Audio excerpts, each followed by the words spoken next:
Hello everyone, ನಮಸ್ಕಾರ, welcome. ನೀವು ನೋಡ್ತಾ ಇದ್ದೀರಾ ಟ್ರೈ ಮೈ ಕುಕಿಂಗ್ ಚಾನಲ್. ನಾನು ಲಾವಣ್ಯ. ಇವತ್ತು ನಾನು ಸಾಂಬಾರ್ ಈರುಳ್ಳಿನ ಬಳಸ್ಕೊಂಡು ಒಂದು ಸಾಂಬಾರು ಮಾಡ್ತಾ ಇದ್ದೀನಿ. ಬನ್ನಿ ಹಾಗಾದರೆ ರೆಸಿಪಿನ ಶುರು ಮಾಡೋಣ. ಈಗ ಒಗ್ಗರಣೆ ಮಾಡೋಕ್ಕೆ ಒಂದು ಪಾತ್ರೆ ತಗೊಂಡಿದ್ದೀನಿ.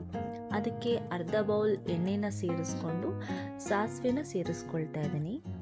ಆಮೇಲೆ ಸ್ವಲ್ಪ ಚಚ್ಚಿರೋ ಬೆಳ್ಳುಳ್ಳಿನ ಹಾಕ್ಕೊಂಡು ಫ್ರೈ ಮಾಡ್ಕೊಳ್ತೀನಿ. ಈಗ ನಾನು 1 ಬೌಲ್ ಈರುಳ್ಳಿ ಸೇರಿಸ್ಕೊಳ್ತಾ ಇದ್ದೀನಿ. ಈ 1 ಬೌಲಲ್ಲಿ ಹಾಫ್ ಬೌಲ್ ಸಾಂಬಾರ್ ಈರುಳ್ಳಿ ಇದೆ, ಹಾಗೆ ಹಾಫ್ ಬೌಲ್ ರೆಗ್ಯುಲರ್ ಈರುಳ್ಳಿ ಇದೆ. ನಾವು ಬೇಕಾದಲ್ಲಿ ಕಂಪ್ಲೀಟಾಗಿ ಸಾಂಬಾರ್ ಈರುಳ್ಳಿನೇ ಹಾಕ್ಕೊಳ್ಬಹುದು.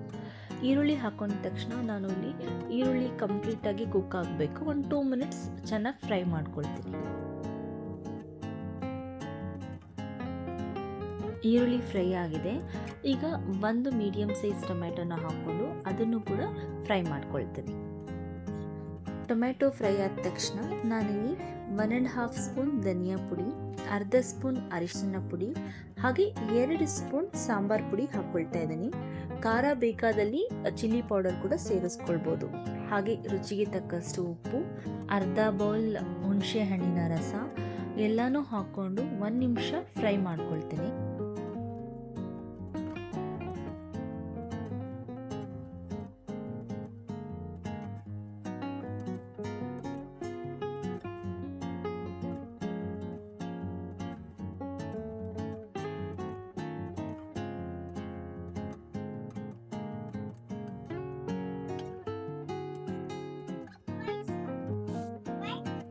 ಈಗ 1 ನಿಮಿಷ ಆಗಿದೆ. ಇಲ್ಲಿ ಅರ್ಧ ಗ್ಲಾಸ್ ನೀರನ್ನ ಹಾಕೊಳ್ತಾ ಇದ್ದೀನಿ. ಹಾಕೊಂಡು ಒಂದ್ಸಲ ನೀಟಾಗಿ ಮಿಕ್ಸ್ ಮಾಡ್ಕೊಳ್ತೀನಿ.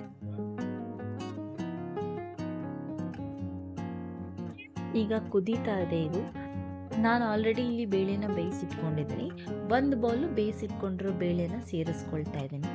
ಅದ್ರ ಜೊತೆಗೇನೆ ದೊಡ್ಡ ಬಟ್ಲಲ್ಲಿ ತೆಂಗಿನಕಾಯಿ ಹಾಲನ್ನ ಕೂಡ ಸೇರಿಸ್ಕೊಂಡು ಒಂದ್ಸಲ ನೀಟಾಗಿ ಮಿಕ್ಸ್ ಮಾಡಿಕೊಂಡು ಒಂದು 15 ಮಿನಿಟ್ಸ್ ಲೋ ಫ್ಲೇಮಲ್ಲೇ ಕುಕ್ ಮಾಡ್ಕೊಳ್ತೀನಿ.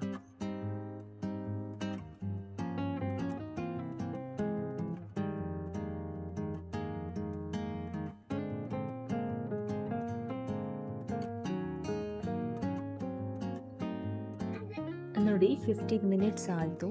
ಈರುಳ್ಳಿ ಎಲ್ಲ ಚೆನ್ನಾಗಿ ಬೆಂದಿದೆ. ಈಗ ಫ್ಲೇಮ್ನ ಆಫ್ ಮಾಡಿಕೊಂಡು ಸರ್ವ್ ಮಾಡ್ಕೊಳ್ಳೋಣ. ಹೋಪ್ ನಿಮ್ಮೆಲ್ಲರಿಗೂ ಈ ರೆಸಿಪಿ ಇಷ್ಟ ಆಯಿತು ಅಂದ್ಕೊಳ್ತೀನಿ. Thank you so much for watching. ಮತ್ತೆ ಸಿಗೋಣ. ಬಾಯ್.